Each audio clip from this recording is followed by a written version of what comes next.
जय माँ बगले जय माँ गुरु माँ। दरअसल गुरु माँ जी, मैं थोड़ा बिजी भी था, थोड़ा परेशान सा भी था, इसलिए मुझे वीडियो भेजने में थोड़ा टाइम लग गया।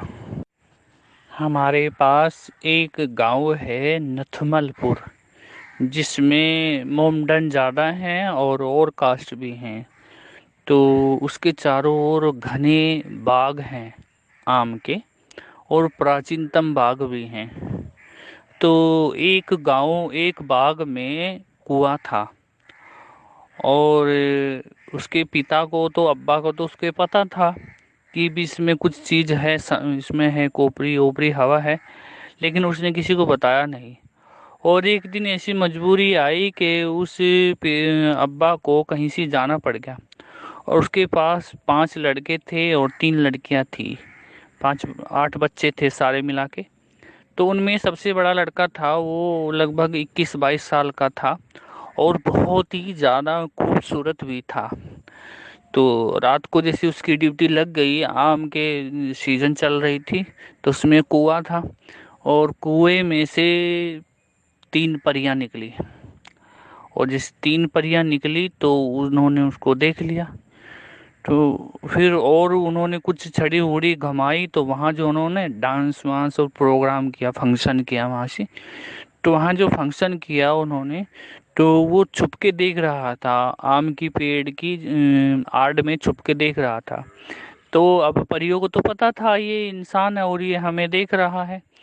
तो उन्होंने क्या काम किया, बाद में उसको बहुत अच्छी सुंदर खुशबूदार और बहुत ही टेस्टी मिठाइयाँ थी, कई प्रकार की उसको दी, बहुत सारी उसने जितनी खाई खाई, बाकी वो घर ले गया। अब घर ले गया तो घर क्या हुआ, उनके कोयला हो गया। दूसरा, उन परियों ने कहा था उसको कि इसके बारे में किसी को बताना मत, वरना तू जिंदा नहीं रहेगा। लेकिन उसने बता दिया अपने घर वालों को। तो घर वालों को जो बता, तो परियां जो है ना उसमें प्रवेश हो गई लड़के में। फिर उन्होंने बहुत ज्यादा तांत्रिकों को, मौलवियों को, जादू टोने वालों को दिखा, कहीं से कुछ नहीं हुआ। फिर हमारे यहाँ सी देवन है, और देवन में 800 साल पुराना मदरसा है जहाँ जिन्नों के बच्चे भी पढ़ते हैं। तो वहां से हाफाज जी बुलाए गए, बहुत पुराने पुराने। उन्होंने देखा, उन्होंने देख के कहा इस पे तो परियां, इसके अंदर तो परियां घुस गई हैं, मतलब परियों ने इसके शरीर पे कब्जा कर लिया है।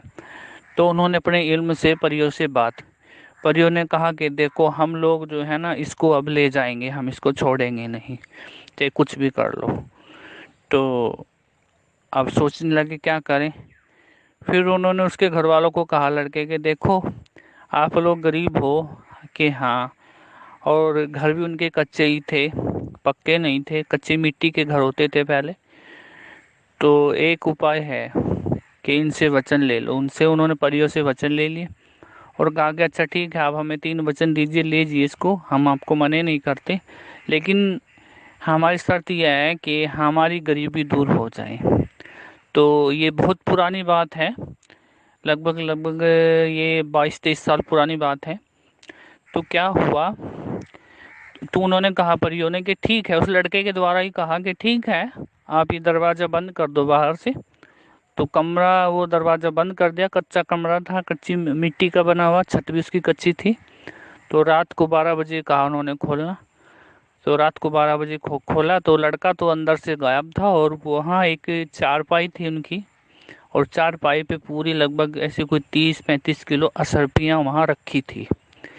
ये घटना है हमारे पास की, यहाँ से, हमारे गांव से 5 किलोमीटर ही पड़ता है ये गांव, और हमारा उस गांव में आना जाना भी होता रहता है।